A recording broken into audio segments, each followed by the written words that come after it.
Meu nome é Luiz Carlos de Alencar, eu sou oriundo de Salvador, Bahia, Itapuã, bairro de Itapuã.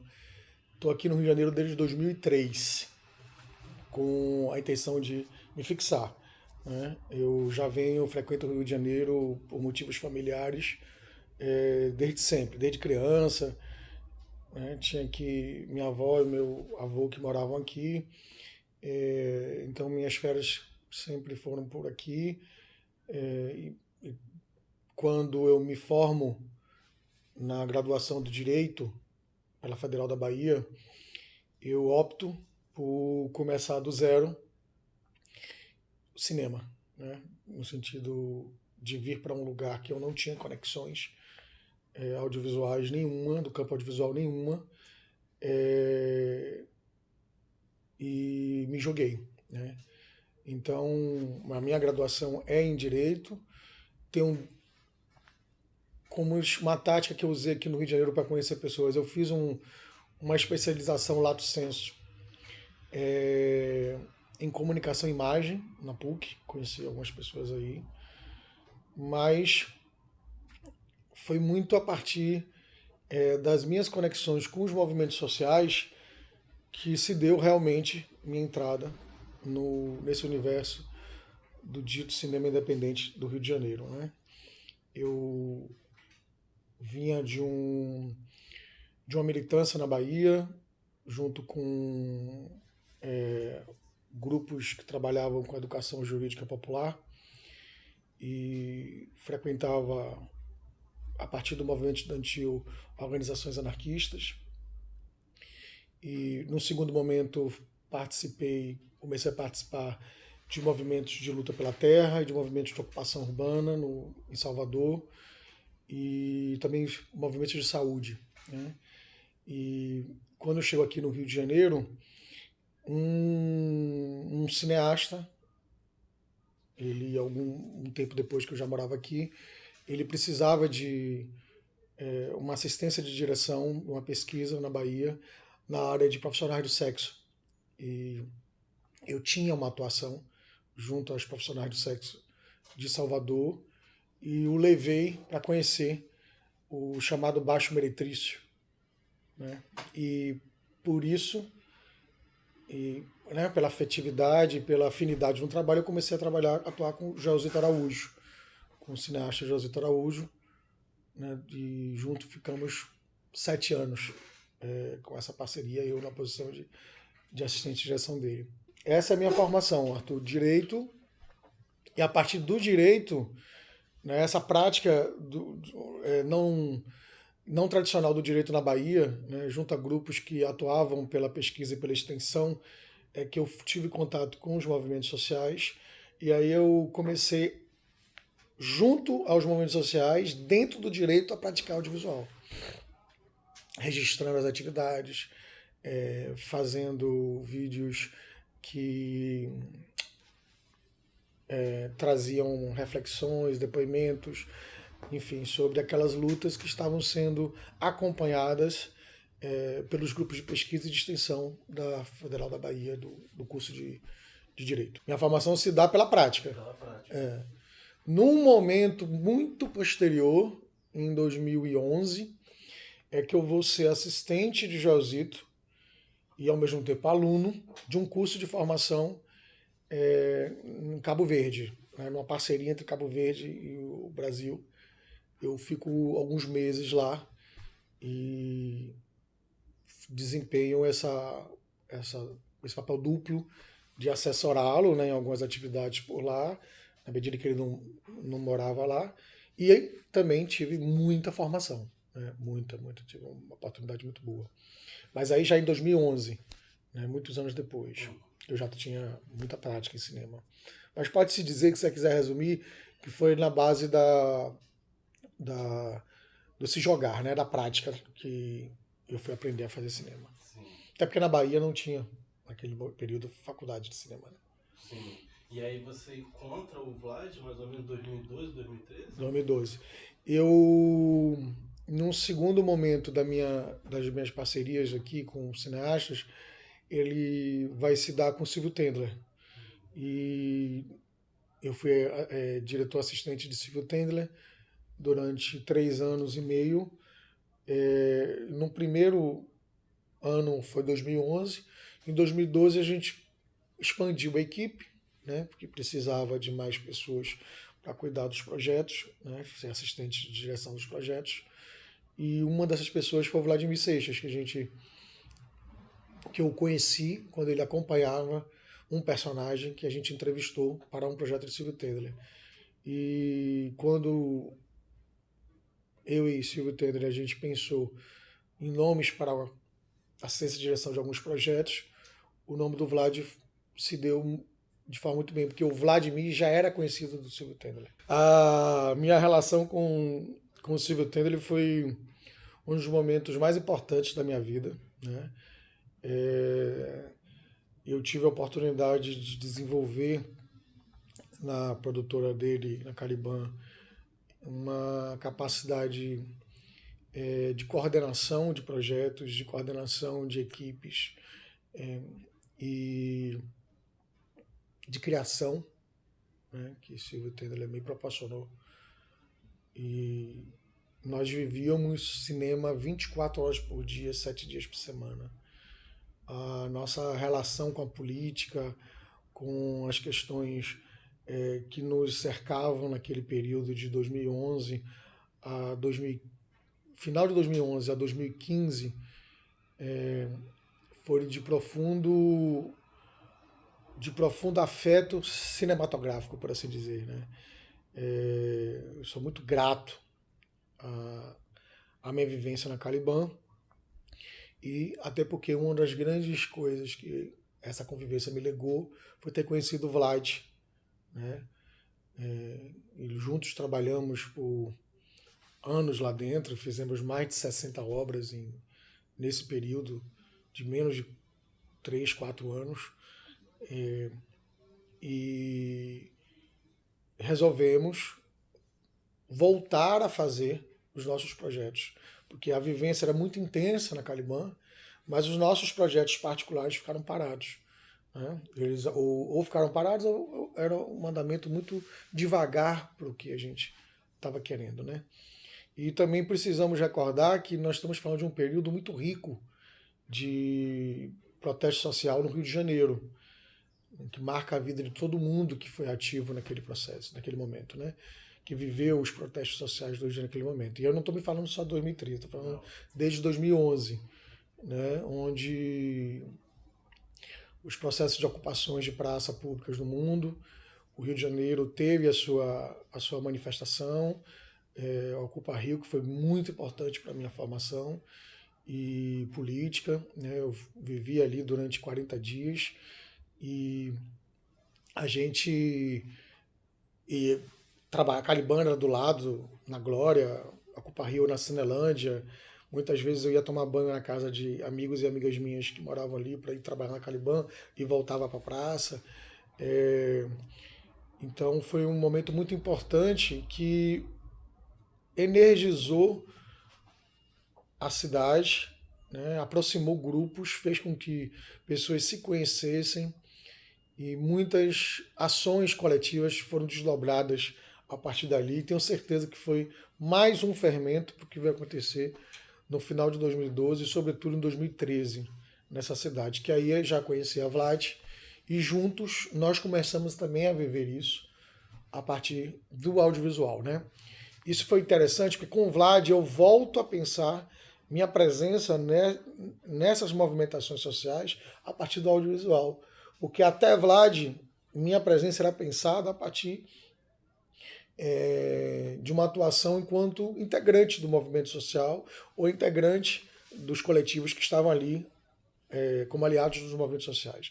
Mas com Vlad eu começo a pensar um outro lugar que talvez fosse o lugar que me faltava amadurecimento, né? Como alguém que estava ali exercitando, né? Trabalhando com a linguagem audiovisual. Isso para mim sempre foi uma coisa muito ambígua, muito imatura até esse momento da minha vida, né? E com o Vlad a gente aprende esse lugar, né? E eu, sobretudo, vou viver e começar a amadurecer minha perspectiva de atuação e talvez também passa a ser de conhecimento, de reflexão, como alguém que está na linguagem audiovisual. Né? Tá. Então, eu conheço o Vlad ali. Quando chega em 2015, nós resolvemos que era o momento da gente dar um passo diferenciado, né? Sair da Caliban e criar a Couro de Rato como uma espécie de organização de um fazer nosso partilhado. Né? Nós que viemos de trajetórias individuais, naquele período a gente compreendia que a gente precisava de uma parceria na compreensão do quanto um poderia somar no trabalho do outro, né? E tatear a Couro de Rato como um espaço de realização dos projetos, de retomada dos projetos e também, agora o mais difícil, como espaço de sustento. Né? É o mais difícil de todos, um espaço também da gente se conseguir o ganha-pão, né? Conseguir com que nosso trabalho também tivesse uma dimensão de sustento mesmo, né? De financiamento das nossas vidas. Né? E essa é a parte mais difícil. Você perguntou qual é o objetivo central, né? Não sei se existe um objetivo central, mas eu acredito que esses dois objetivos eles sejam fundamentais. A Couro de Rato como um espaço de sustento das nossas vidas e como um espaço que permita a produção de obras audiovisuais, né? Que permita, sobretudo, que a gente viva o nosso fazer criativo, né? Mais do que as obras propriamente ditas. Então, eu vejo a Couro de Rato como um sistema de organização nosso que possibilite atuar, né? A partir da linguagem audiovisual, porque também não se encerra em nós dois. A Couro de Rato também ela é atravessada por essas movimentações que acontecem na cidade, sejam de pessoas ligadas ao cinema independente, né, que nos procuram, se articulam, recebem nosso apoio e trocam, até os movimentos sociais propriamente ditos, que também veem na gente um lugar, uma parceria para que a gente possa colaborar com, não só com possíveis registros, elaborações de obras de narrativas sobre essas lutas, mas também como companheiros de lutas, né? de construção dessa mudança, né? Dessa busca de liberdade. Né? Inclusive, o nosso lema inicial era esse, imagem e liberdade. Né? E liberdade aí não é somente compreendida como uma autonomia do indivíduo ou da parceria, mas compreendida também como uma liberdade entendida para além dos constrangimentos do capital, do Estado, e como um fazer que se renova e que se atualiza e que se põe em questão, né? na tua própria existência. Né? Uma liberdade é um conceito mais de busca do que propriamente um modelo ideal de chegada. Né? O conceito de independente eu não vou nem aprofundar, porque eu acho que todo mundo deve ter falado, né, sobre a relativização do independente. É uma palavra relativa, independente ao quê, em relação ao quê. Né? Então, normalmente eu prefiro as palavras mais afirmativas, né? Um cinema autônomo, um cinema que busque a sua própria viabilidade, e aí incluindo, né, o sustento das pessoas envolvidas nesse trabalho, no caso eu e Vlad e mais gente, né, que também são parceiras nossas na Couro. Que cinema é esse e como é que ele se afirma? Né? A verdade é que ele é impraticável. A sobrevivência, por si só, é um conceito que deve ser minado, né? Porque nós estamos falando de sobrevivência. A sobrevivência é o que nos resta, dos escombros nos quais nos encontramos. Né? Então, pensar um cinema que nos dê sobrevivência já é assumir o lugar da precariedade, da escassez, como o único lugar possível. Então, se a gente está discutindo, né, ideais, uma compreensão de que cinema é esse que a gente gostaria, baseado na autonomia, a gente quer um cinema de vida, um cinema de vivência, né?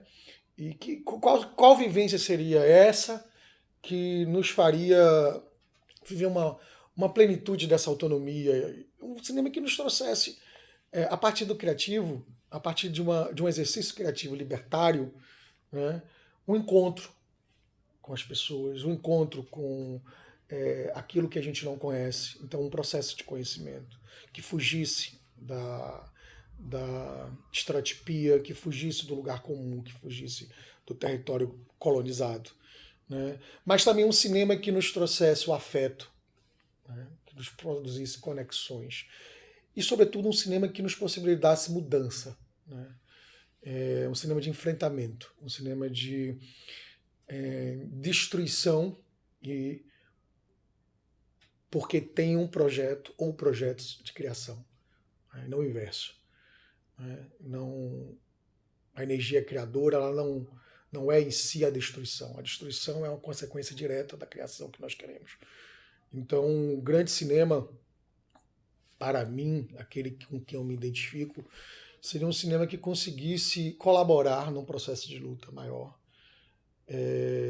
na construção, na busca dessa mudança, na busca da liberdade, mas que fosse livre de constrangimentos internos e externos, de qualquer patrulha ideológica nesse sentido, né?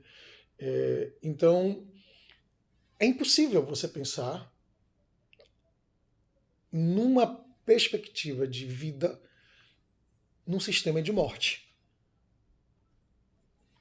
Portanto, afirmar a vida num cinema só é possível como enfrentamento à morte. Um cinema que se diz autônomo, que busca essa autonomia, cinema libertário, né, ele tem que ser um cinema que no seu fazer crítico ele produz essas conexões de mundo que ele busca, que é a parte mais difícil, né? Como você ter afeto na sua equipe, como você produzir uma ética na relação com o entrevistado, e que conteúdo e forma nós precisamos pensar que de alguma forma, que de algum jeito nos produza potência e produza potência naquele que nos assiste, né? Eu não vou te dizer por que caminho ir, mas eu acho que isso são princípios que podem nos ser norteadores. Na prática, eu e Vlad temos constantemente a angústia de não conseguirmos nos sustentar com o que a gente faz. Então, nós vivemos basicamente de apoios que nós construímos nas nossas trajetórias individuais ou conjuntas de vida. Eventualmente, nós temos os projetos que conseguimos vender, criar, construir parcerias que nos sustenta durante um bom tempo, mas nunca na perspectiva de médio e longo prazo, né? Então, fazer o cinema que a Coroa de Rato faz, mais do que estabelecer estratégias de sobrevivência, é uma lida diária na manutenção de uma crença de que vale a pena. Rapaz, a gente tem um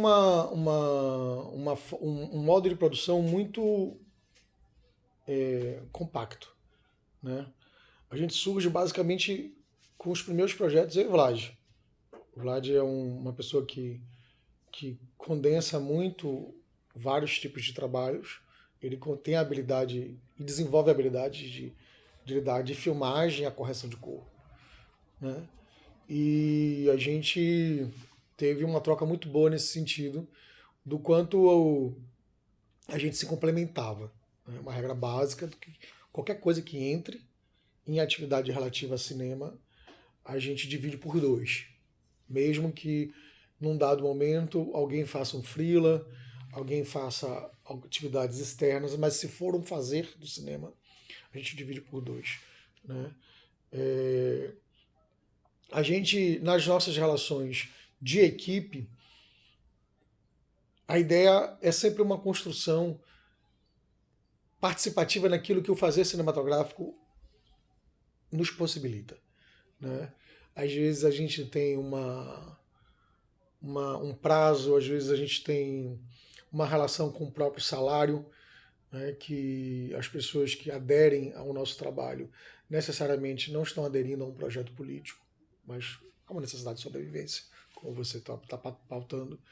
E a gente precisa conciliar nossas intenções políticas e estéticas também com esse recorte, né, de uma sociedade que encerra suas próprias contradições. Então, a gente não tem fazer puro nas nossas relações de trabalho, né, na medida em que muitas vezes a gente é regido por uma lógica de tempo e salário, né?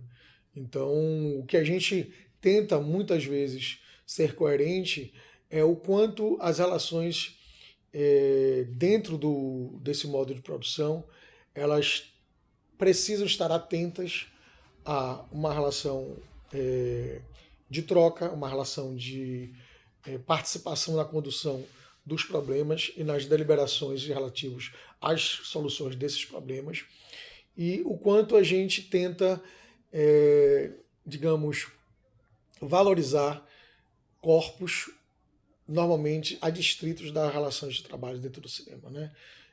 O quanto a Cor de Rato se debruça na contratação e na troca, na construção dos projetos com pessoas não brancas, pessoas não hétero, pessoas não cis e não homens no nosso trabalho, né? Agora, como a gente consegue estabelecer parcerias de trocas, né, não baseadas na remuneração, isso se dá muito caso a caso, né? A gente acaba muito compensando algumas relações que nós estabelecemos de forma solidária, participando dos projetos de pessoas, de terceiros, né, participando na construção dessas atividades que transcendem, né, os projetos meus e do Vlad. Então, muitas vezes é assim que a gente constrói. Agora, dentro das relações de projeto que nós acabamos por desenvolver nas nossas parcerias, seja com Fundo Setorial Audiovisual, né, que foi nós tivemos acesso a 2 filmes que foi pelo Fundo Setorial Audiovisual, que são normas que o neoliberalismo, na tua relação com o Estado, estabelece como forma de produção. Havia uma linha voltada para pequenas produtoras, que é o FSA, o Prodab 01. E esse Prodab 01 foi responsável, como política, da explosão de CPFs, de CNPJs. Foi responsável pela explosão de CNPJs no Brasil inteiro, né, o Prodab 01. A Cor de Rato conseguiu acesso a esses 2. Só que a gente fica engessado numa relação burocrática que muitas vezes atendem a esses chamados critérios neoliberais, né? Porque a mediação do capital se dá entre o Estado e a gente por um banco, né? Que é o banco que administra esse empréstimo que vai ser dado a gente. Toda a renda que vai vir da obra volta para esse dinheiro, volta para esse fundo, né? Então, isso é uma falsa política de democratização, né? Só que a gente preciso, para isso, reger as relações de trabalho como são os critérios estabelecidos por esse banco e por essa política neoliberal, e não pelas leis trabalhistas, né? Então, o atual estágio das relações cinematográficas você precisa ter uma empresa para que receba da minha, e não que você é um trabalhador, qual vou assinar a sua carteira, ou sindicalizado exatamente, né? O empreendedorismo, de alguma forma, sendo assimilado como uma política pública de distribuição, né, de fundos de incentivo. Então, a gente, na Cor de Rato, tenta ter espaço para essas parcerias, né, onde a gente acessa fundos públicos de incentivo, e, por outro lado, construção de projetos políticos que não tem nada a ver com isso, né, relativos. Agora mesmo eu tenho 3 projetos que eu não tenho a menor condição de pensar em comercializá-lo. Um sobre a prostituição masculina digital, onde eu quero trabalhar a questão da importância da pornografia como uma potência estética. Outro, um sobre o anarquismo no início do século XX no Rio de Janeiro, e aí resgatar alguns fatos e tentar trabalhar isso hoje. E o terceiro que eu quero fazer sobre o fracasso, né? A importância do fracasso como construção da, da, da potência de atuação, o fracasso como um lugar que se inscreve também numa produção de conhecimentos, de enfrentamento dentro da sociedade de base capitalista. E eu vou pegar a partir de uma personagem que é uma performer radical, de estética radical, que a primeira cena é ela tirando um crucifixo do ânus. Então, assim, são 3 obras que só podem ser pensadas a partir da solidariedade, a partir da construção de pessoas envolvidas nesses projetos. Então, a Cor de Rato é um espaço para isso também. Na Cor de Rato, que não é diferente da sociedade, existem essas modalidades distintas e contraditórias, né, típicas do cinema independente, dito independente, que a gente encerra nos nossos projetos. Se você quiser dizer, perguntar o que eu acredito que deveria ser, aí eu só entendo que, como um processo de audiovisual verdadeiramente autônomo, seria aquele que todo o processo de construção do fazer cinematográfico, do fazer audiovisual, fosse gerido por trabalhadores e trabalhadoras que não tivessem distinção salarial, né? E o salário ele se dissolvesse dentro de um processo de troca, né, na construção revezada de um fazer criativo, né? E as pessoas aderissem às práticas dentro do fazer cinematográfico, que são práticas complexas e que nem todo mundo é obrigado a saber de tudo, aderissem conforme a sua seu desejo, a sua aptidão ou a necessidade coletiva, né? Porque também você pode temporariamente aderir a essa ou aquela função, não por desejo, mas por uma necessidade coletiva. Existem exemplos na história de que isso aconteceu, não só fora, né? O Cinema do Povo na França, que foi uma iniciativa anarquista que depois vai para a Revolução Espanhola. E aqui no Brasil você tem experiências de cooperativas onde as pessoas se organizam para que, ano a ano, gerissem fundos, né, autogestionários, para que, ano a ano, cada um fizesse sua obra e todo mundo trabalhasse para aquela obra. A Paraíba desenvolveu isso nos anos 00. Né? Tinha uma cooperativa lá que todo ano um diretor fazia um filme, todo mundo ajudava ele a fazer, e ano a ano todo mundo aderia com um dinheiro e você tinha aquele fundo para fazer aquele projeto, né? Então, assim, as iniciativas elas existem. Aqui no Rio de Janeiro, você na sua pesquisa provavelmente vai encontrar.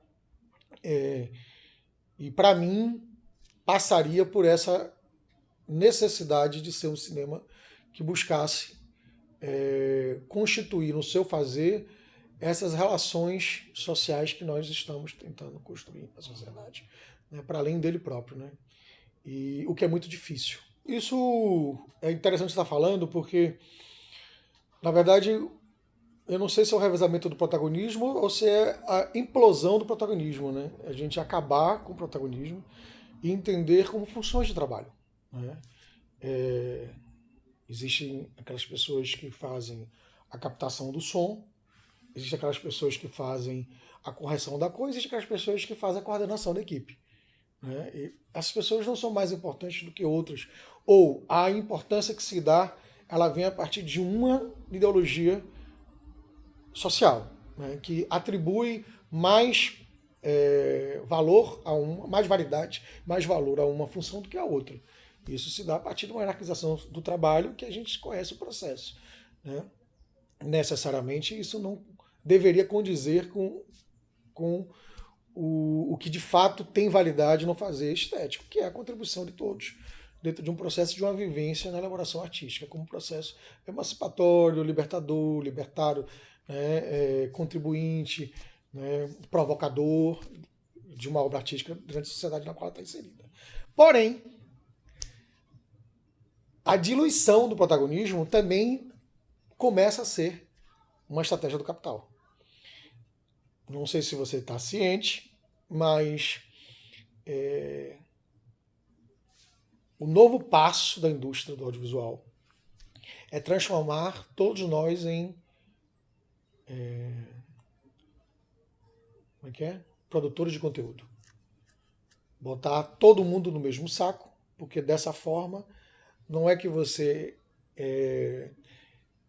digamos assim, equalize os fazeres, mas você passa a explorar os trabalhadores para fazer mais de uma função.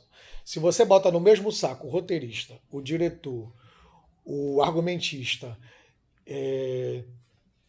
o produtor executivo, e chama todo mundo amanhã de conteúdo, de produtor de conteúdo, significa dizer que amanhã eu contrato você para fazer roteiro, argumento e direção, porque o próximo passo é esse. O que é o produtor de conteúdo? É o cara que faz o roteiro. Né? Quem são os produtores de conteúdo do YouTube? É o cara que faz o roteiro, que faz a filmagem, que faz a apresentação, ele é o ator, ele é o apresentador. Você tem diversas funções diluídas dentro de um conceito, melhor, aglutinadas dentro de um conceito. Isso disfarça, isso é uma estratégia de disfarce da exploração do capital sobre o trabalho. Então é uma luta muito complexa que nós estamos estabelecendo e que nos incita a pensar também em estratégias mais complexas do que aquelas que nós temos usado. Até porque a ferramenta a ser construída, ela tem que ser atravessada pela realidade que se quer libertar. Porque eu não acredito em nada que vem de fora. É pela troca, tudo bem, mas assim, é dado aos oprimidos a liberdade de sua opressão, né? O protagonismo da liberdade de sua opressão. Não a exclusividade, mas é nossa obra isso, né? Mas uma obra que pode ser pensada como troca. Porque também não acredito que a gente deva reservar ao igual a construção de novos mundos. Eu acho que também o encontro com o diferente, e aí eu não estou falando exatamente um diferente de classe, mas um diferente de existência, né, cultural, de pessoas que estão em diversos territórios, diversos corpos, podem trocar e pensar estratégias complexas de construção de resistência e de projetos de novo mundo, né, de novos mundos.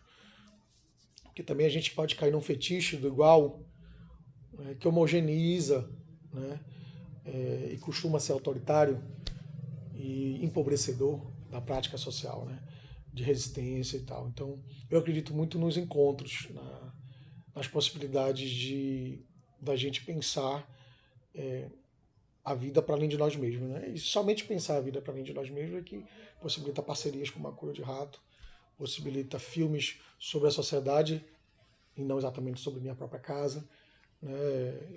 Possibilita o deslocamento e a construção coletiva. Né? Não sei se isso ficou muito vago, mas é muito importante isso para mim que eu estou dizendo. Né? Se você vai ver, eu fiz filmes sobre povo negro, trans. Eu não sou negro nem trans. Né? Então, para mim, essa troca ela é fundamental, né? Assim, como processo criativo e como construção de conhecimento e de obra artística. Né? Cara, eu não... Assim, a gente, né, sabe que a distribuição ela é tão importante, né, na obra cinematográfica quanto a produção e a elaboração dessa produção, né? E a gente vive um esgotamento da produção independente na viabilização de suas obras. A gente se esgota para viabilizar nossas obras. A gente se esgota para pesquisar, para elaborar, para juntar gente, para fazer. Né? E aí, quando faz, meio que há um entendimento meio que generalizado que é um ponto de chegada, é um ponto de... E que não é, na prática, não deveria ser, na prática, um ponto de chegada. Né? Ele deveria ser um ponto de continuação, né? De uma natureza completamente diferente, que é um desdobramento da tua obra na sociedade, propriamente dita. Né? Como uma obra que vai possibilitar fruições estéticas, que vai possibilitar o acionamento da reflexão, das sensibilidades, vai possibilitar o encontro. Né? O autor vai com sua obra, a autora vai com sua obra, a equipe, a autora, né?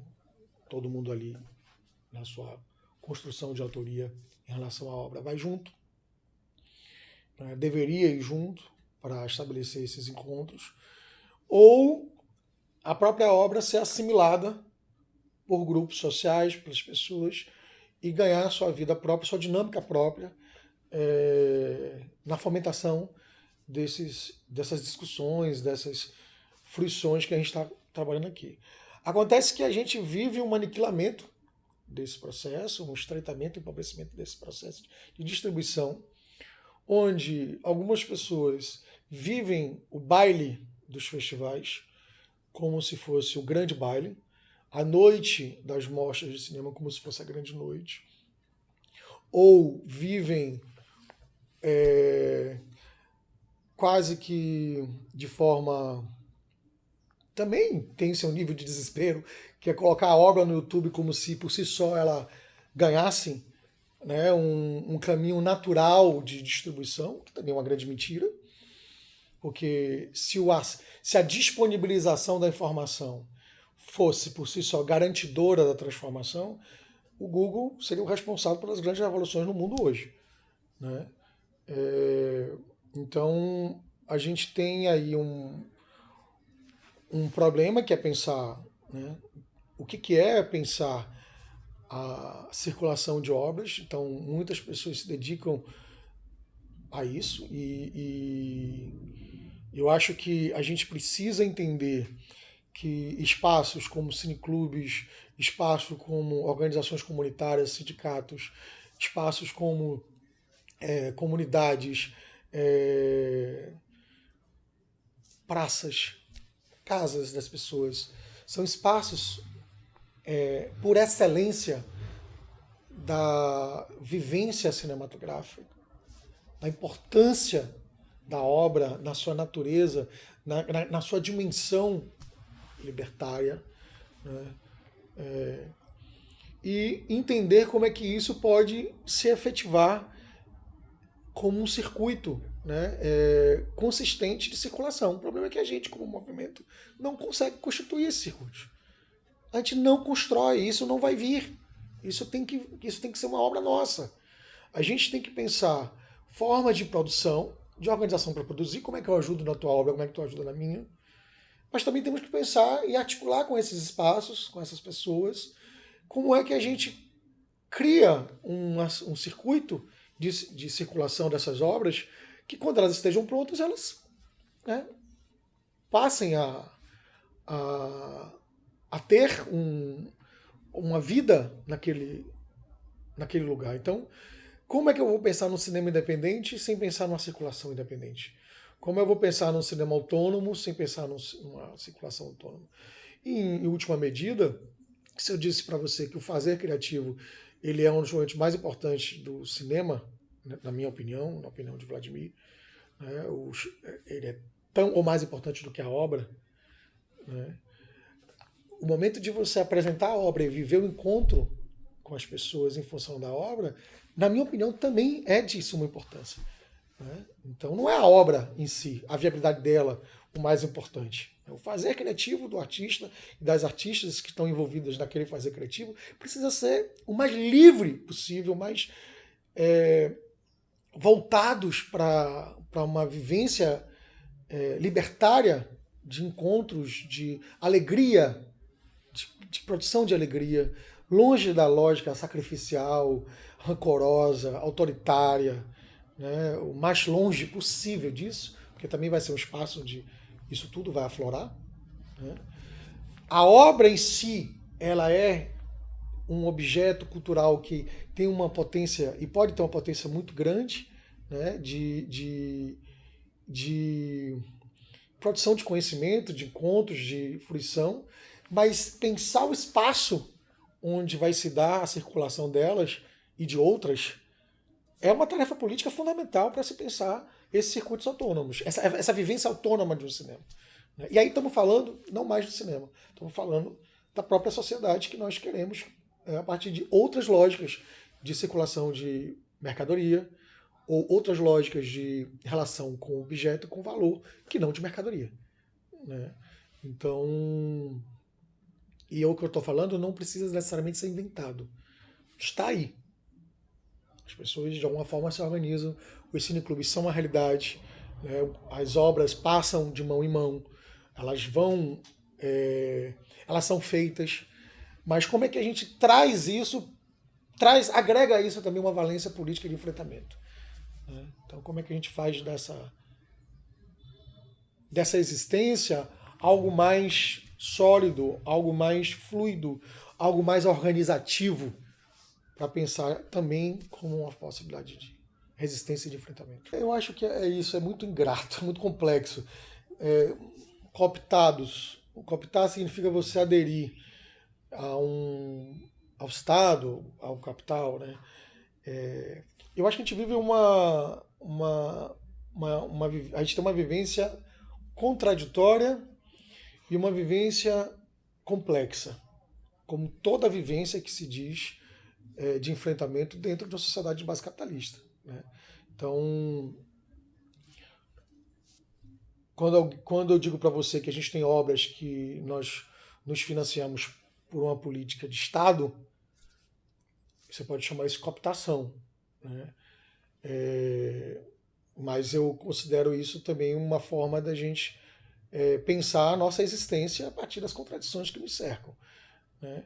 Quando a gente pensa num cinema que vive a sua produção completamente afastado das possibilidades de financiamento público ou privado, a gente pensa num cinema que vive uma radicalidade que muitas vezes lhe engessa justamente nessa sua incapacidade de produzir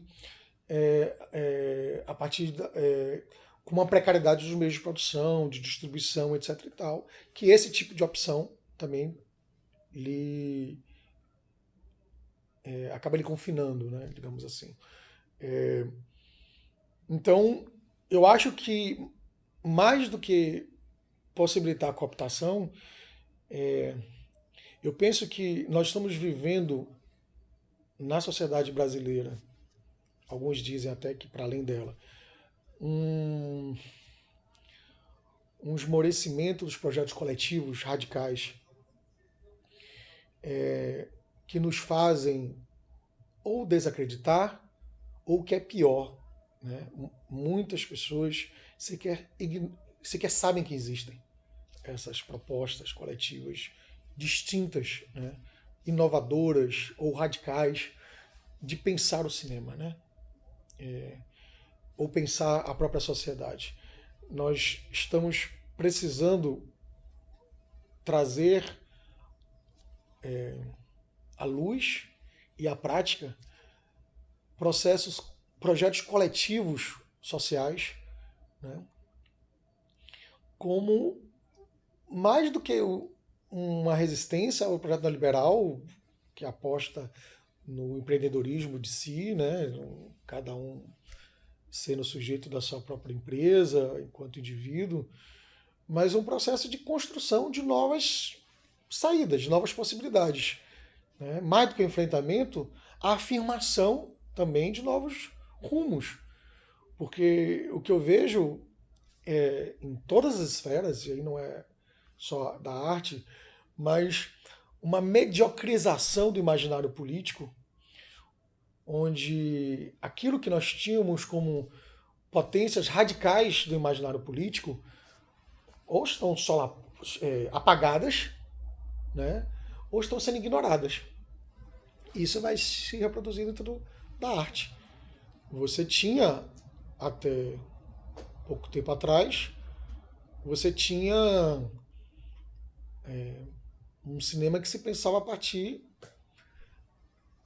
das organizações sindicais. Você tinha um cinema que se pensava a partir da favela, a partir da praça, uma TV que foi pensada na Baixada a partir da praça pública, rádios que foram discutidas a partir de estudantes ou de usuários do sistema de saúde mental, e consequentemente você tinha práticas diferenciadas de produção, distribuição, de construção, né? E você hoje parece que a única solução é você eleger, é você designar, alguém ou parece que a política ela se restringe a um espaço distinto do seu, onde você tem mediadores que vão atuar nesse espaço em seu nome ou naquilo que é possível ser seu nome, né? Esses mediadores são os partidos políticos. Esse espaço da política são os espaços de representação institucionais, o que é uma grande falácia, né? Por isso que também é importante nesse seu projeto que você destine um momento de reflexão ou de problematização em relação ao capital, que é o que você está fazendo, mas também em relação ao Estado. O Estado como uma organização social que, por si só, independente do capital, busca a sua legitimação, né, e dominação. Né? E ele não é a mesma coisa que o capital. É preciso entender que esse Estado ele pode existir, inclusive, para além do capital. A gente foca muito no capital como se fosse possível a organização de uma outra sociedade baseada em outras relações econômicas, de produção, enfim, de troca, com o Estado como é, baseado nos princípios de verticalidade, de representação, uma organização centralizadora. Não é, né? Porque a tendência é sempre o acesso ao poder político, institucional, ser dado por pessoas que, por um viés ou outro, tenham mais condições de acessar do que outras. Enquanto que a gente precisa rediscutir formas de organização social baseadas também numa construção de deliberação política, de gestão da coisa comum, né, de baixo, a partir daqui de baixo, a partir da participação efetiva das pessoas. Se estamos falando do cinema como espaço que precisa, né, matar o protagonismo, acabar com a autoria, discutir processos coletivos de distribuição, nós também precisamos pensar isso, né, a partir também das nossas práticas sociais de uma forma geral. Né? Então, senão seria incoerente a gente pensar no Estado centralizador, autoritário, ocupado por um ou dois grupos políticos que se revezam no poder e exigindo que o cinema ou as outras instâncias da sociedade vivam uma cultura libertária, até porque uma coisa vai se opor à outra. Né? O Estado não se sustenta assim na base dele, a gente conseguir avançar com práticas radicais, né, econômicas, né, baseadas em outras produções, outras formas de produção, outras formas de organização. Ele não se sustenta, ele também é oriundo de uma vivência, né, de uma partilha nossa de culturas autoritárias, né, baseadas no poder de morte e da dominação. Como eu te falei, lá em Salvador, eu fiz curtas, documentários voltados para movimentos sociais, né, para esses grupos que a gente atuava lá com a educação jurídica popular. Minha primeira obra, que eu entendo como algo voltado para uma preocupação mais, que a gente chamaria tradicionalmente mais estética, né, mais um fazer artístico, mais liberto de uma lógica de registro institucional, que era o que eu fazia com os movimentos sociais, é Bombadeira. Bombadeira é um filme um longa que eu faço num primeiro momento muito articulado com amigos e amigas que vamos lá, não aguento mais esperar um financiamento, não consigo financiamento, vamos fazer, eu vou para a Bahia, vou passar 15 dias aí, e a gente faz o filme vai sair, o que sair em 15 dias. E aí, com o envolvimento das personagens, o envolvimento dessas pessoas amigas, a gente faz em 15 dias filmagens, entrevistas, com 6 personagens, e eu volto para o Rio, né, e monto, e aí consigo viabilizar um financiamento para finalização. Com esse financiamento para finalização, eu refaço filmagens. Eu não finalizo, eu faço mais filmagens, volto na Bahia um ano depois, e aí é por isso que o filme tem 2 momentos sempre. Pessoas que estão no primeiro momento já estão mortas no segundo momento. E aí como é que a gente lida com a morte dentro do filme, etc e tal.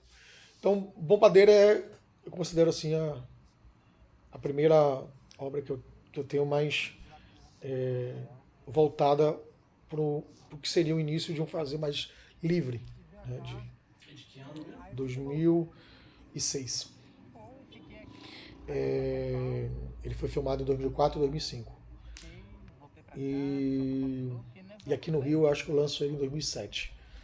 Mas eu lanço na Bahia em 2006. Quase 20 anos. Hã? Já tem quase 20 anos. Quase 20 anos, né?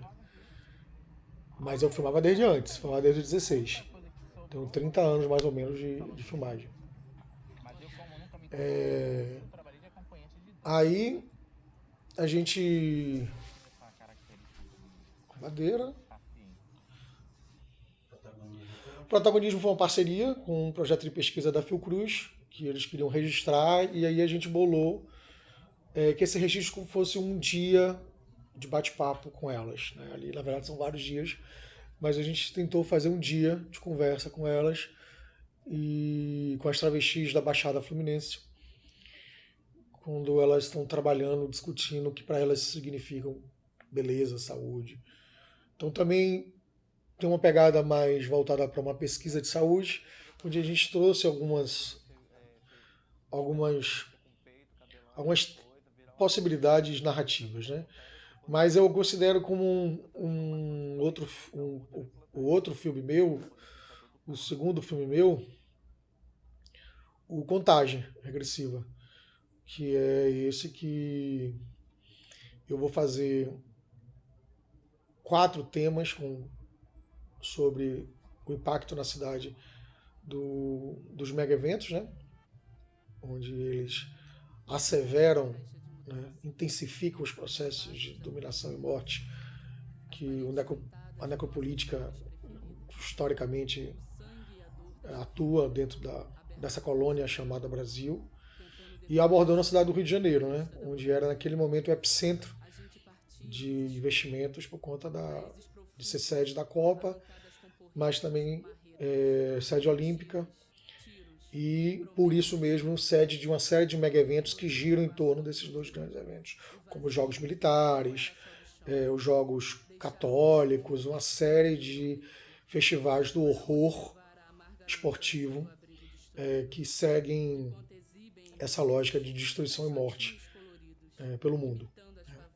Então, a gente trouxe a fala e o registro dos movimentos das pessoas que estavam vivenciando, né, aquelas questões, tentando também trazer um pouco das resistências empregadas naquele momento. Né? Foi difícil, porque ainda que houvesse muita resistência, né, foi um poder avassalador, né, em cima dos nossos corpos, dos corpos dessas pessoas. E que não à toa vai dar no que deu, né? Mas depois a gente pode discutir sobre Contagem, porque Contagem é um filme muito ambíguo. A gente depois vai fazer Homens Invisíveis, que é um curta sobre homens trans que tinham a experiência do cárcere, então essa repressão, essa opressão, essa coisa terrível que é o encarceramento das pessoas, né, o que é a indústria do cárcere, a vivência do cárcere, mas também com essa dinâmica, também essa vivência discriminatória e transfóbica que é você rotular, a partir do sistema penal, corpos, né, a partir do gênero. O que é que o sistema penal também produz de sofrimento a partir do gênero. E aí o que são esses homens trans, essa transmasculinidade no cárcere. Né? Eu vou fazer depois o 2020. Eu vou fazer o Genocídio Movimentos. Se não me engano é esse. O Genocídio Movimentos é um filme que me atravessa 10 anos. Foi um filme muito difícil, porque eu estava querendo fazer sobre grupos de extermínio na Bahia. A Bahia é um dos lugares muito intensos de grupos de extermínio, né? Uma matança generalizada lá. Até hoje é. Só que no contato, quando eu fui filmar, no contato com a realidade, eu, sobretudo no meu contato com uma organização, né, política chamada Reaja ou Será Morta, Reaja ou Será Morto, que hoje se chama Organização Política Reaja, eu compreendo a complexidade e a temporalidade maior do processo, né? Eu entendo o que há de racialização e de um processo muito maior do que o evento em si de grupo de extermínio, né?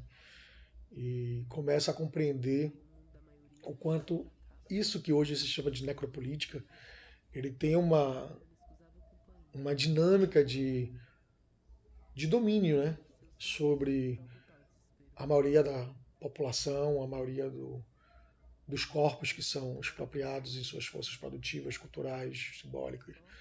E o quanto o poder de matar, não só a matança, mas o poder de matar, ele institui uma dinâmica social de manutenção de privilégios, etc. E tal. Então, o filme que, num primeiro momento, era sobre um tema muito específico, ele ganha uma complexidade, só que o que aconteceu também foi que eu comecei a militar no grupo. Comecei a ser orgânico do grupo, e aí se fudeu com o filme. Porque eu comecei a viver intestinamente as lutas, as questões, as contradições, as complexidades, e isso afetou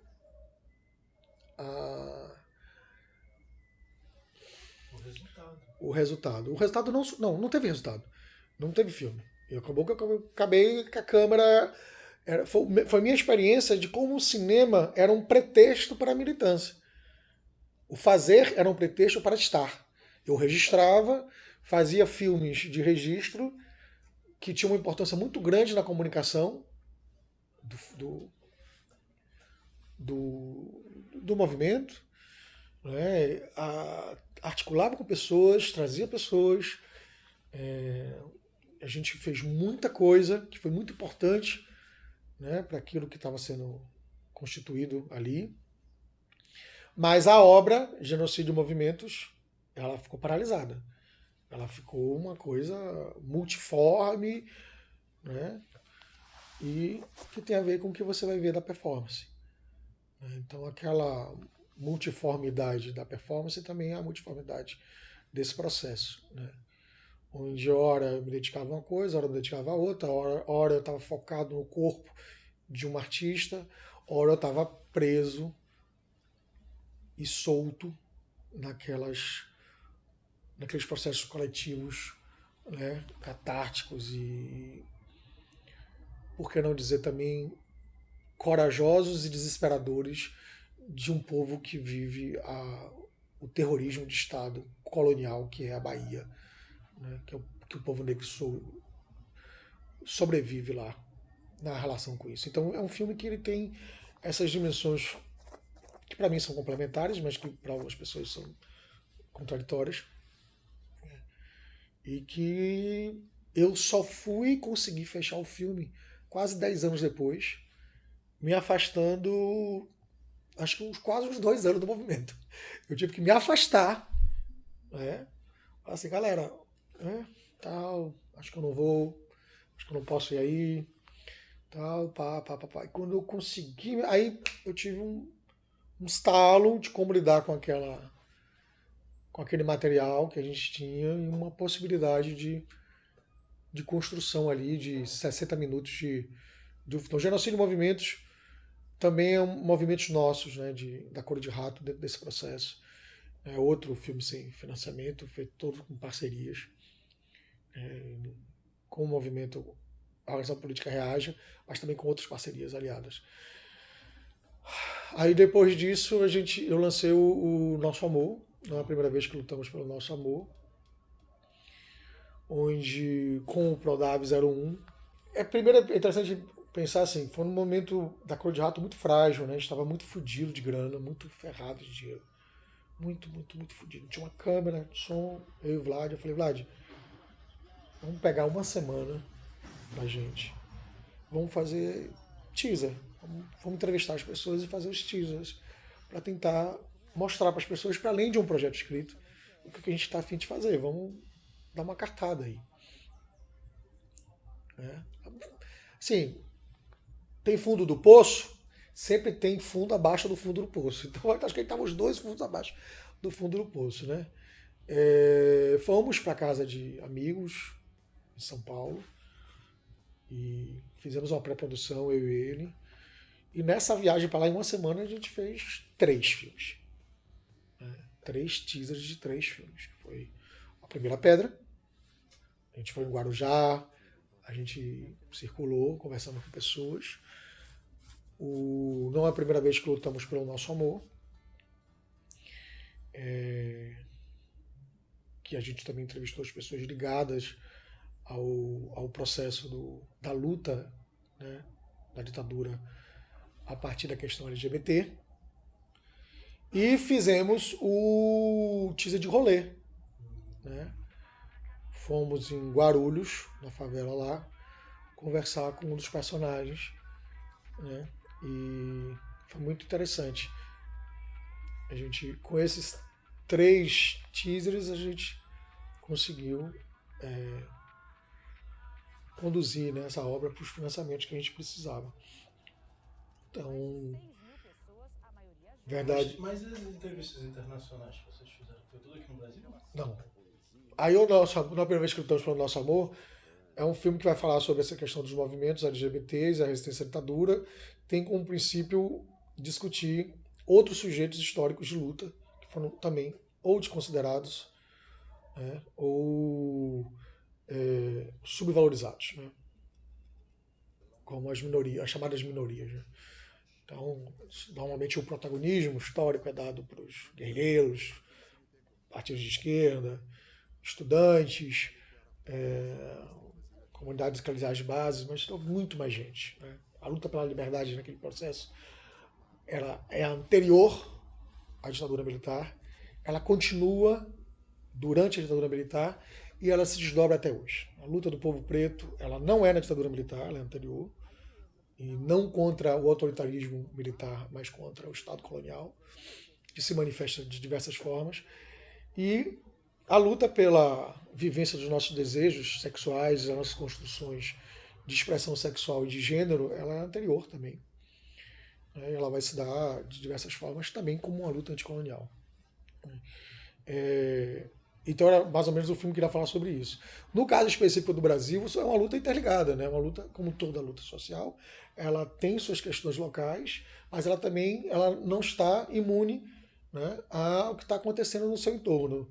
Especificamente em relação, não é a primeira vez que lutamos pelo nosso amor, há uma conexão com o que acontecia nos Estados Unidos, né? A emancipação, né, o surgimento ou a visibilização, melhor dizendo, de grupos que naquele momento estavam fazendo novos movimentos de esquerda, para além do Partido Comunista. Grupos ambientalistas, de mulheres, negros, como também aqui na América Latina a gente teve uma relação com o que estava acontecendo na Argentina, que a Frente de Libertação Homossexual, que atuava na Argentina, articulando diversos grupos que pensavam a sexualidade a partir da sua própria compreensão de luta, alguns mais voltados para um olhar mais restrito à questão sexual, outros vinculados ao movimento sindical. Você tinha lá na Argentina uma organização que se dava de forma federativa, e isso influenciou aqui o Brasil também. Né? Então, inclusive com a ditadura que veio depois lá, a de Videla, né? Muitos vêm para cá e acabam também tendo contato. Só que, enfim, é um filme que vai falar isso, mas também vai dizer que as travestis já se organizavam de uma outra forma antes desse período. Esse período eu estou te chamando no final dos anos 70, mas as travestis elas têm organização desde sempre, né? Na medida em que se elas não se organizassem, elas morriam. Então havia outras formas de organização, que não essas, que o movimento também foi eleger como forma de organização. anteriores a 78, a 79. Enfim, é um filme que vai trabalhar essa discussão. E vai estrear no carnaval, no pré-carnaval do ano que vem, o Enredos da Liberdade, que eu vou te mostrar depois aqui. É um filme que vai trabalhar... Ele é um filme baseado na pesquisa e vivência do Rodrigo Reduzino, que é um pensador, um acadêmico do Rio de Janeiro, que é da Mangueira, e está elaborando isso no doutorado. E a gente juntos construiu esse projeto de série sobre as escolas de samba dos anos 80,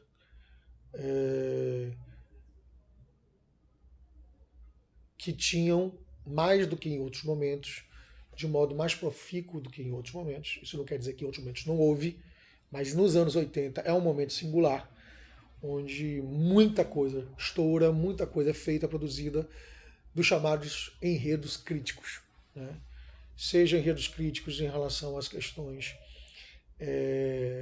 da ditadura, da primeira metade dos anos 80, né, que se fazia uma crítica à censura, à tortura, de forma muito poética e alegórica, até, digamos, os sambas dos últimos anos dos anos 80, onde se fazia uma discussão muito profunda e carnavalesca sobre economia, sobre moradia, sobre fome. Está tudo ali.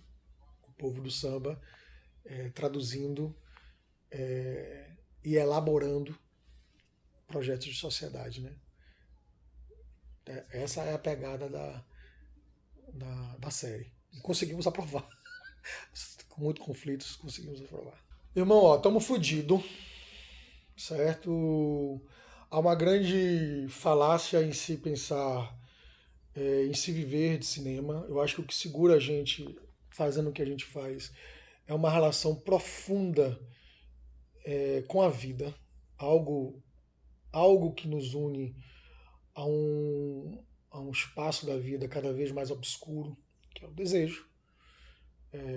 A uma atuação desprovida de pragmatismo, né, que é a poesia. E um sentimento, um espírito de justiça, que é a luta por liberdade no cinema emancipatório, que nos faz continuar nessa merda. Porque não acredite em quem, diante dessa Câmara, pode ter dito do fundo do peito de que realmente tem fé, ou realmente os processos estão caminhando para a construção, via política pública de Estado ou parceria com o capital, de um cinema minoritário, não vou nem chamar de independente, de um cinema feito por pequenas empresas que seja autossustentável. Não, isso aqui é um lugar de barbárie, isso aqui é um lugar de exploração absoluta, isso aqui é uma selva no pior sentido que a selva pode vir a ter, onde é a lei do mais forte, onde a ordem aqui é entrar, explorar, saquear e cair fora. A gente fica aqui fazendo nossos quilombos, as nossas auto-organizações, os nossos grupos de solidariedade, como você disse, para sobrevivermos, mas eu acho que o que nos faz vivermos é essa sintonia com algo que eu não sei te dizer o nome, né? Porque é completamente irracional, né? Que é a sintonia com a poesia, com a vontade de justiça e com esse sentimento de que não poderíamos estar fazendo outra coisa. Tem lógica, tem uma certa lógica de estar fazendo isso. Porque na parte prática eu não tenho como lhe dizer argumentos objetivos de que eu acredito que isso que você está fazendo aí, que eu estou fazendo aqui, em algum momento da luta social que nós estamos desempenhando hoje, de forma predominante na sociedade brasileira, vai dar resultado. Não vai. Para mim não vai. O que nós estamos vivendo é uma amenização de um grande incêndio nessa selva, de uma grande base de exploração colonial que nós não deixamos de ser. E que hoje temos uma outra importância, que são os royalties sobre narrativas distintas do terceiro mundo que eles adoram consumir. Né? Então, eu não sei outro caminho que não a organização, que não mais encontros que o cinema possibilite, como esse, para nos ajudar a refletir, a trocar, a pensar. Eu não vejo outra saída, assim. Na verdade, eu não sei se há saída, né? Porque também não sei se a gente tem que sair, né? Eu acho que a ideia é tomar, né? Não é... A gente só deve sair depois que tomar. Depois que tomar, e quem quiser vai para um outro lugar, mas sair por sair, vai para onde? Não adianta. A gente tem que lidar. Mas como você vai pensar comigo um cinema de contraponto se o cinema não chega às pessoas? Como você vai dizer para mim que aquilo que a Cura de Rato faz, que o Arthur faz, que outras pessoas fazem, tem um diferencial se nós temos uma circulação precária, né? Se nós temos poucas obras sendo produzidas por nossa dificuldade de acesso aos meios de produção? Eu acho que também, assim, eu não estou querendo com isso, pode parecer que eu estou sendo pessimista. Não estou sendo pessimista, estou tentando estou tentando tensionar as bases do nosso pensamento para que a gente não crie uma zona de conforto heróica, de que o que a gente faz é a espada que eu consigo erguer. É pouco. Não basta sobreviver. Não basta erguer a espada. Esse é um lugar burguês da esquerda. Entendeu? É achar que o que faz é suficiente. Minha parte eu estou fazendo. Isso é burguesia no campo da esquerda. Esse é um pensamento ideológico absolutamente conservador, autorreferencial, vaidoso, cínico que a esquerda tem. Né? Para quem tem um pensamento libertário, o inimigo não está só no conservadorismo, não está só na direita. Né? O autoritarismo ele permeia o campo da esquerda. Né? Então não tem como a gente discutir um cinema libertário sem discutir também o quanto propostas tidas como de esquerda nos aprisiona numa mentalidade, numa ideologia de arte presa, né? Empobrecedora, sobretudo porque enxerga o indivíduo como um objeto estático de uma narrativa revolucionária, completamente autoritária. Então, se é para libertar a sociedade, temos que libertar também a linguagem, temos que nos libertar, temos que pensar esse projeto de diversas formas. Eu acho que a gente contribui, né, não é só com as obras, mas com o fazer, não é só com o fazer, mas com a circulação, contribuindo, não deixando que essas ideias morram, contribuindo, construindo esses territórios de encontros, né, entre pessoas que fazem cinema, pessoas que exibem, pessoas que estão vinculadas à universidade, pessoas que estão vinculadas a movimentos sociais, tentando fazer pontes ou participando das pontes que esses sujeitos, esses grupos fazem, tentando pensar a sua arte vinculada de forma livre aos processos de luta. Né? Mas eu acho que nosso caminho não pode se esmorecer, não pode se seduzir numa crença masturbatória, vaidosa, de que o que fazemos é suficiente. Né? O nosso problema é o problema da organização da classe trabalhadora, é o problema da organização das classes, dos grupos sociais, de sempre.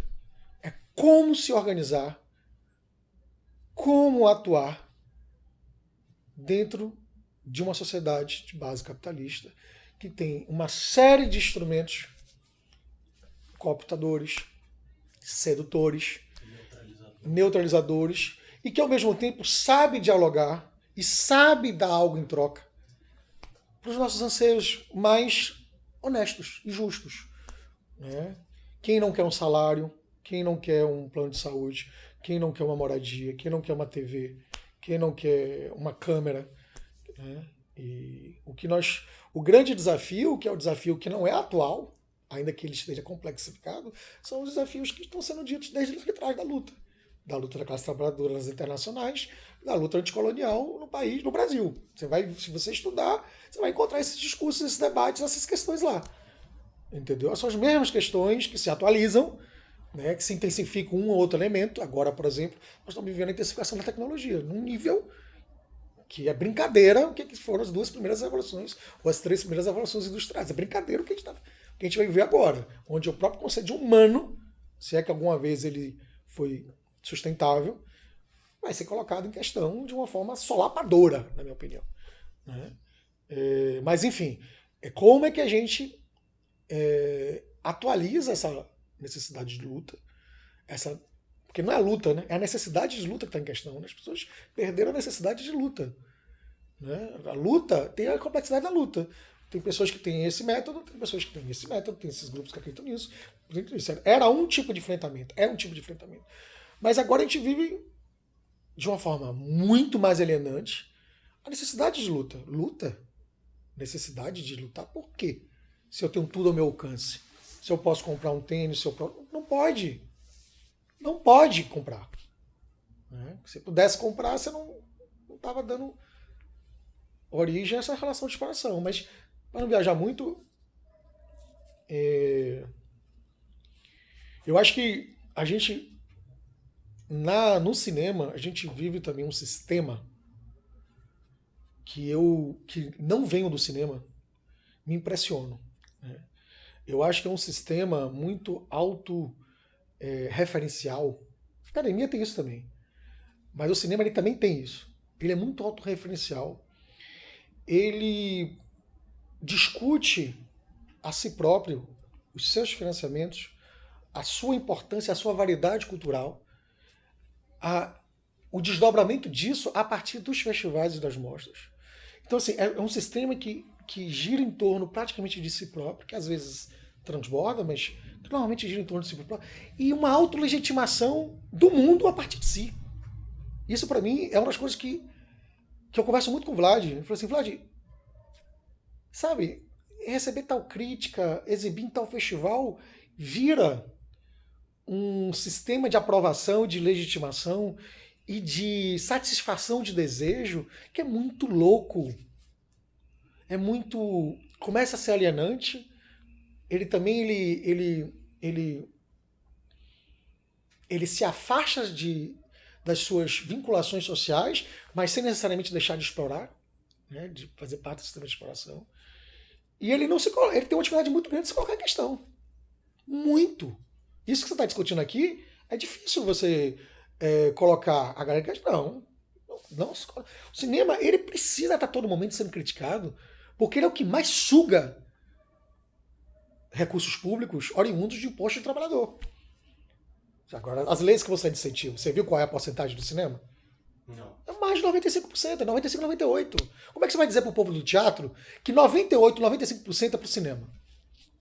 Qual é a importância, ou melhor, qual é a validação que você vai conseguir constituir num diálogo com o pessoal de performance e de dança de que o cinema tem que ter acesso a 95%, 98% desses recursos por conta da importância cultural e histórica do cinema? Eu quero ver você fazer isso. Agora, eu consigo fazer isso para você consegue fazer isso para mim, a gente consegue dizer para as pessoas, não sei o quê. Qual a importância, né, de a gente constituir? Tem importância. O cinema é uma obra absolutamente importante na construção de uma memória, né, na disputa de uma sociedade, no alcance de outras possibilidades sensíveis. Não estou dizendo que o cinema não é. Mas ele precisa ser colocado em questão, ele precisa estar sempre em crise diante da relação que ele se estabelece com esse sistema de exploração da sociedade. Ele é um dos. Aliás, sempre foi desde sua origem. Desde sua origem, que o cinema foi um instrumento colonizador. Ele foi criado na Europa, no ano seguinte ele estava em África, registrando as batalhas do sul da África. Para serviço de quem? Com que olhar sobre aquelas batalhas? Então, assim, ele está desde sua origem, ele precisa pagar um tributo também, enquanto ferramenta emancipatória, enquanto uma arte que está muito atrelada a um processo de domínio. Então o cinema ele tem que parar também de discutir a si próprio como um espaço adstrito do resto da sociedade. Né? Que eu acho que muitas vezes quando a gente vai falar de cinema independente, né, ou um cinema autônomo, como o termo que eu usei, meio que parece que a gente está mais preocupado com o adjetivo do que com o substantivo, né? Na verdade, talvez o interessante seria a gente inverter, né? Essa independência no cinema, como é que ela se manifesta? Essa autonomia que nós estamos discutindo na sociedade, como é que ela se manifesta no cinema? Né? Porque o adjetivo deveria ser o substantivo, não o inverso. Né? Eu acho que o mais importante é o que a gente debate contra a autonomia. Qual a importância de um cinema autônomo? Importante para quem? Né? Qual é importante no cinema independente? Independente do quê? Porque eu sou a favor de um cinema dependente. Mas dependente enquanto uma vinculação com os processos de luta emancipatória. É uma loucura que a gente vive em matéria de pensar sustento em cinema. Eu e o Vlad, a grande questão entre mim e o Vlad e a Cor de Rato é essa. Como que a gente sobrevive daqui a 6 meses? Como que a gente sobrevive daqui a 2 meses? Como a gente vai ter grana para viabilizar um projeto? Se a gente ganhasse R$1 por projeto que a gente pensa, você estava rico. Como é que a gente consegue uma estrutura de fazer filmes que permitam o nosso sustento e que ao mesmo tempo permita a construção de um fundo para a produção de filmes que não vão ser comercializados porque faz parte da natureza dele não ser. Isso é uma estratégia nossa. A gente tem um plano, um planejamento para isso. Como é que a gente tira daqui para cá? Mas é impossível nesse país, onde nesse país é impossível você fazer projetos de longo prazo.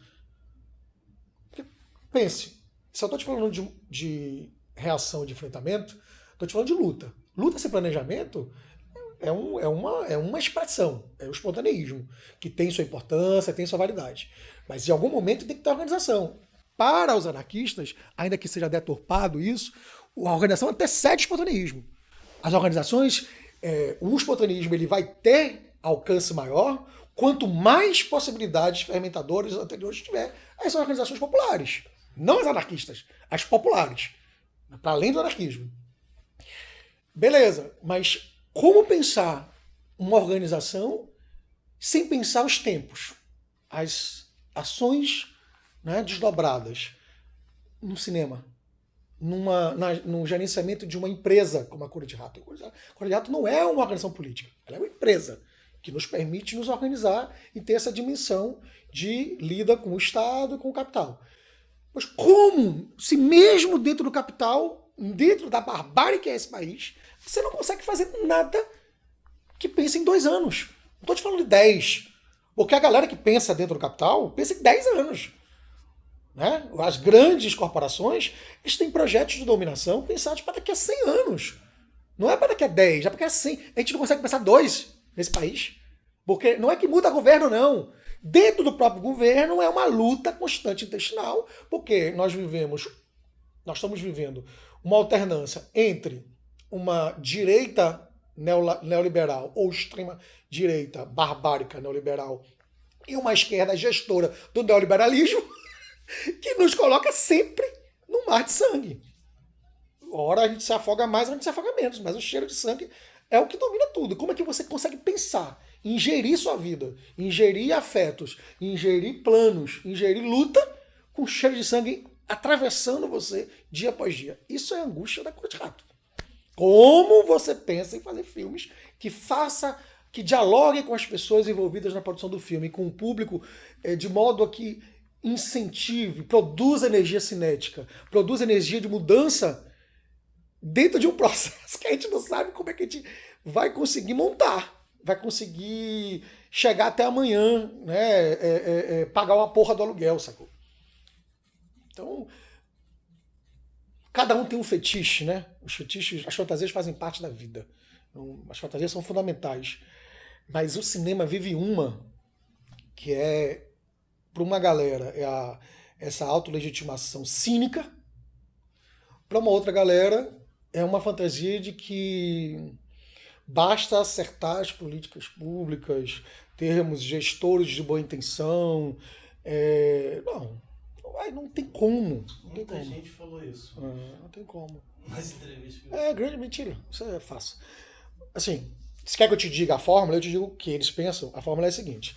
Você tem um fundo público, que é o FSA, que é sustentado pelas teles que consomem nosso audiovisual. Né? As teles, elas, a Claro TV, a Vivo da puta que pariu, 70% a 80% do que veicula é audiovisual. Então tem que pagar. Pela lógica, tem que pagar, porque se tem uso de bens, você tem que pagar imposto em cima desses bens que você acaba utilizando. Então, a lógica do Estado liberal burguês é essa. E aí, você tem os impostos, tem um fundo. Esse fundo é que geriria as grandes produções, as médias e as pequenas. Foi assim que a gente entrou no FSA, o Fundo Privativo 01. Qual o problema disso? É que no dia que você constituir uma classe de produtores independentes que tenha condições de sustentar, de consiga alinhar uma produção constante de obras, os questionamentos começaram a vir. Por que somente 5%, 4% dessa verba vem para os produtores independentes se a gente emprega mais? Ou se a gente produz mais filmes por menos dinheiro? Ou por que nós não temos acesso ao sistema de distribuição dos shoppings, né, que essa galera tem? Por que não tem também uma política de reserva de vagas para a produção independente, a dita produção independente nos shoppings? Então, assim, não interessa constituir esses sujeitos políticos a partir de uma prática econômica de política pública. Não interessa, não interessa. Só quem acredita nisso é quem, no fundo, considera o Estado um parceiro de desenvolvimento social. E não entende que, historicamente, o Estado é um sujeito de opressão das emancipações sociais.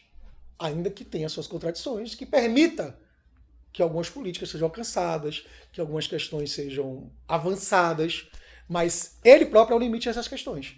Ele próprio não vai deixar, quando eu falo ele, não estou falando como entidade, estou falando ele como um grupo de práticas e de ideologias, enfim, os corpos, tudo isso que ocupa esse poder de gestão da coisa pública. Ainda que aqui no país, cara, eu não sei nem se o termo seria gestão da coisa pública. Eu acho que é barbárie da coisa pública mesmo. Entendeu? Porque isso aqui a gente precisa entender que a gente vive num açougue moral. A gente vive num canavial, entendeu? Que estamos cortando cana para os outros, passando trator em cima da gente. De vez em quando a gente pega um rolete de cana e chupa e acha que é gostoso e vamos embora porque também a gente precisa viver. Mas é isso. Assim, somente tendo uma compreensão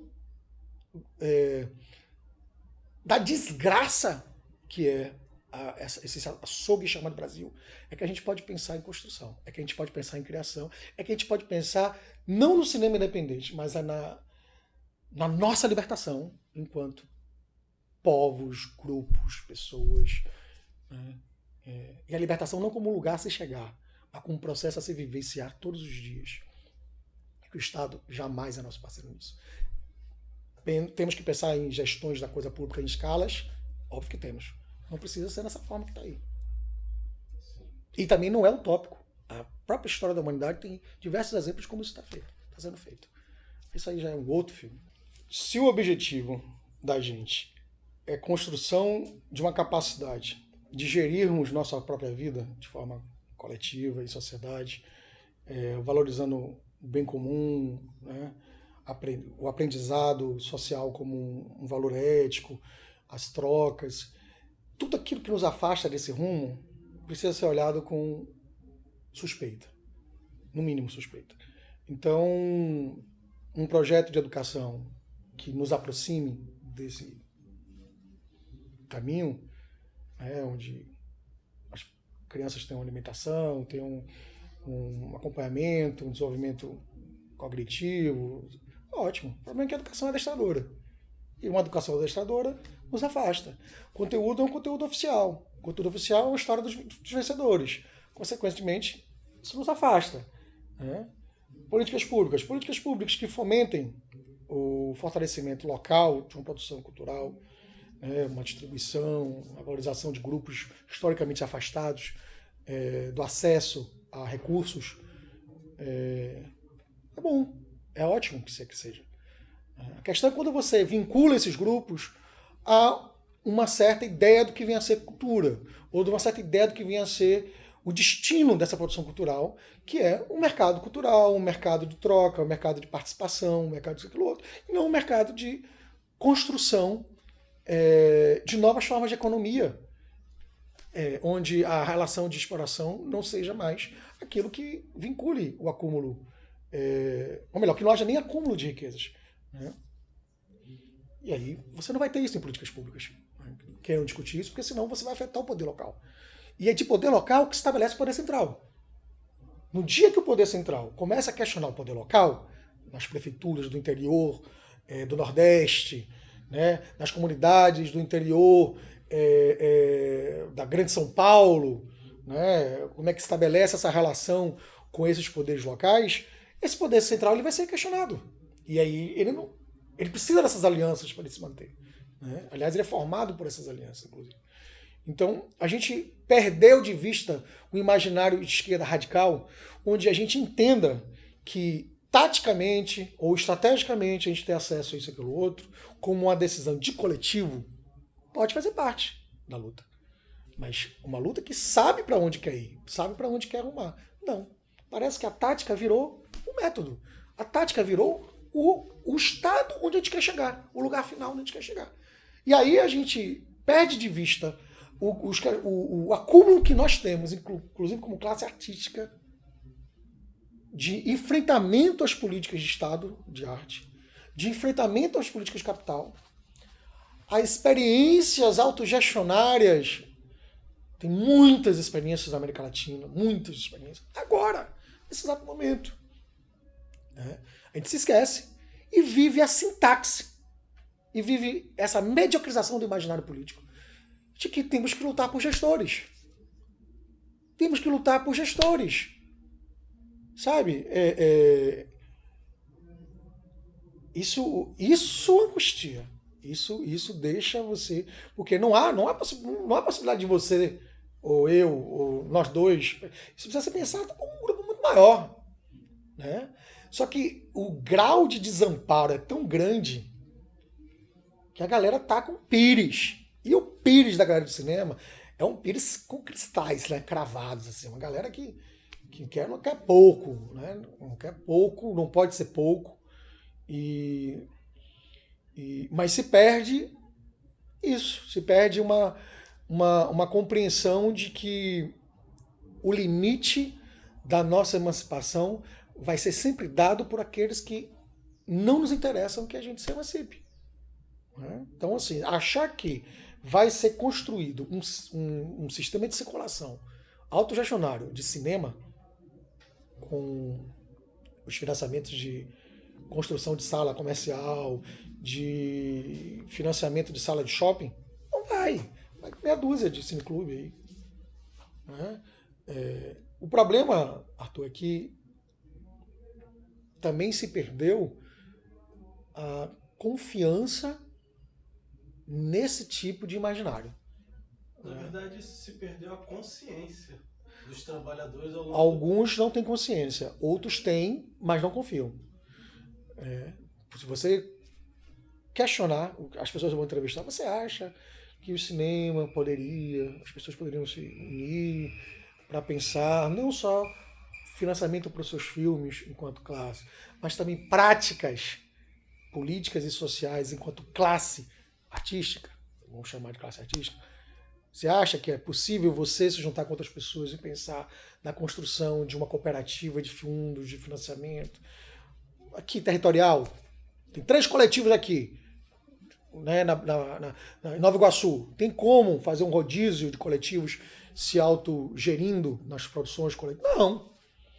Na Zona Sul, que a galera tem mais acesso a recursos, tem como pensar retirar 5% desse recurso. Aqui na Zona Norte, não sou na Zona Norte, mas sou na Zona Sul, sou na Tijuca.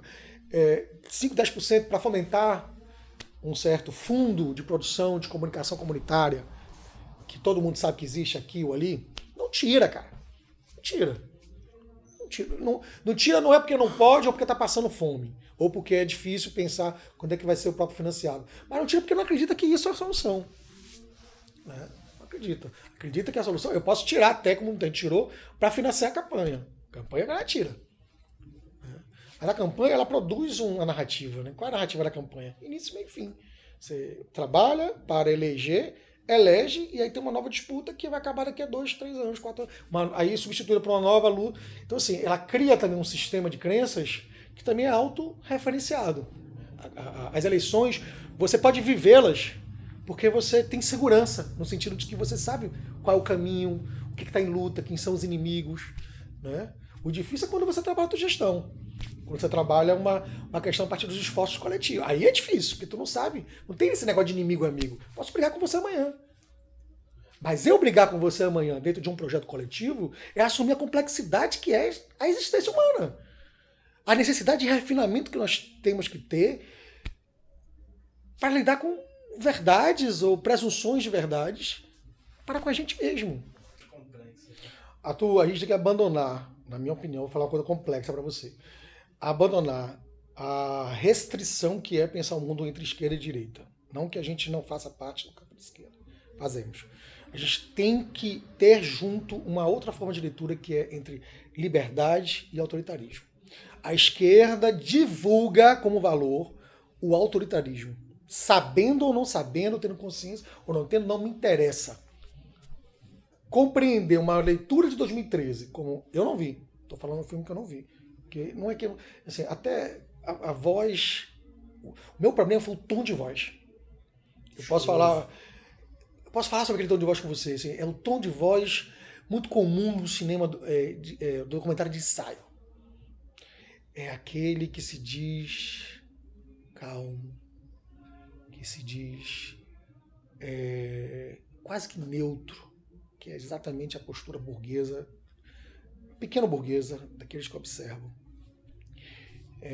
que tem as melhores das intenções.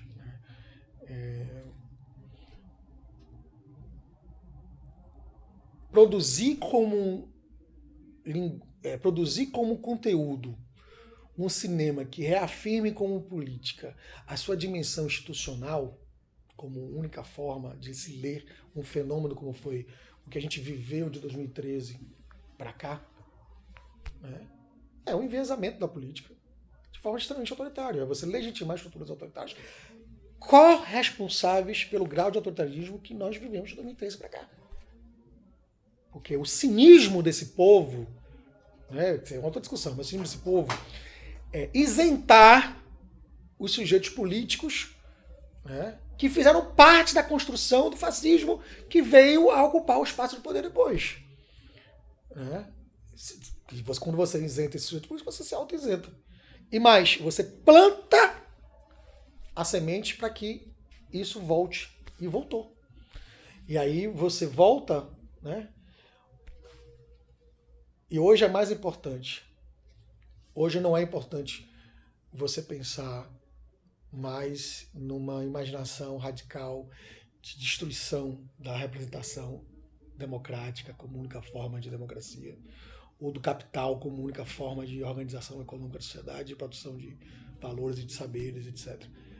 Hoje as pessoas gozam com o espetáculo da representação numa rampa presidencial. Entendeu? Enquanto que todos os projetos de destruição daquela rampa foram cooptados pela extrema-direita. Então, a tarefa que nós temos é extremamente difícil, porque a extrema-direita pegou para si todo o discurso e a prática é completamente enviesada, evidentemente, de superação da democracia burguesa, da democracia liberal, do Estado liberal, do capital, para um discurso antissistema de destruição desses mesmos espaços, mas para a reafirmação de um Estado ideal de tradição patriarcal e exploratória, que não tem nada a ver com o que a gente quer. Mas, infelizmente, esse imaginário, quando você fala dele hoje, é pior do que antes. Porque quando você falava antes, as pessoas vinham com o discurso de que isso é utópico, temos que lutar com as contradições, o PT já está para ser eleito, a gente vai conseguir aglutinar as forças, mudar as estruturas que estão aí há muitas décadas sendo oprimidas, e aí daí vem vir algo interessante. Hoje, se você fala nisso, você é chamado de bolsonarista. Entendeu? Quando você diz que é preciso pensar algo para além, né? Mas ao mesmo tempo também é muito ingrato, né? Porque eu que estou falando isso para você, eu também preciso pensar como é que eu vou financiar um projeto, né? Como é que eu consigo ter uma câmera que nem você, ou atualizar, né? Você precisa atualizar a sua câmera, você precisa substituir a luz que vai acabar, né? Você precisa tomar uma cerveja, você precisa pagar seu aluguel. E aí? Como pensar isso fazendo cinema? Se você faz um outro trabalho, que outro trabalho é esse? Quanto esse trabalho te permite ou não fazer cinema? Quanto ele prejudica, né? Ou você é herdeiro, aí tá tudo resolvido. Se tu for herdeiro, tá resolvido. E aí tu herda, não tem que pagar aluguel, não tem que pagar porra nenhuma. E aí vai viver seus dilemas existenciais de uma outra forma.